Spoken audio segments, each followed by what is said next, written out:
तर 138 कोटींच्या note for vote प्रकरणी ईडीनं मोठी कारवाई केलेली आहे। मुंबई, मालेगाव आणि गुजरातसह देशातील 7 ठिकाणी ईडीनं छापेमारी केली। नाशिक मर्चंट कोऑपरेटिव्ह बँकेतून 13,50,00,000ची रोकड ही जप्त करण्यात आली।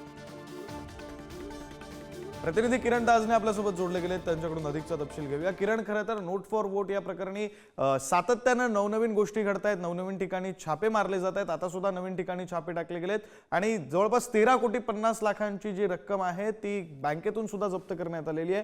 काय अधिकचा तपशील आहे या संदर्भातला? विक्रांत, आपल्याला माहिती आहे की मागील महिन्यामध्ये वोट जिहादच्या संदर्भामध्ये या संपूर्ण कारवाईचा एक भाग म्हणजे थेट ईडीने यामध्ये हस्तक्षेप केला होता। मोठी रक्कम या सगळ्या काळामध्ये ठेवीच्या माध्यमातून रोखीनं काढण्यात आलेली होती आणि त्या सगळ्या पार्श्वभूमीवर ही कारवाई करण्यात आलेली आहे।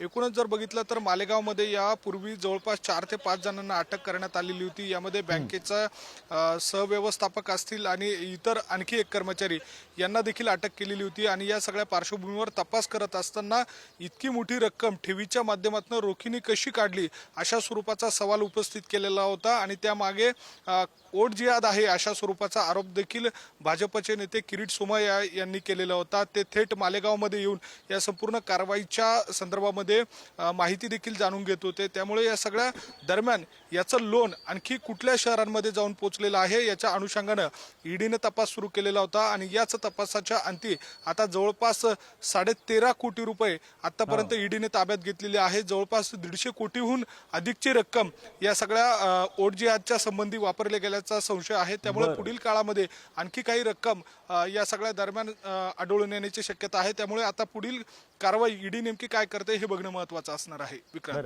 धन्यवाद तुम्ही दिलेल्या या सविस्तर माहितीसाठी।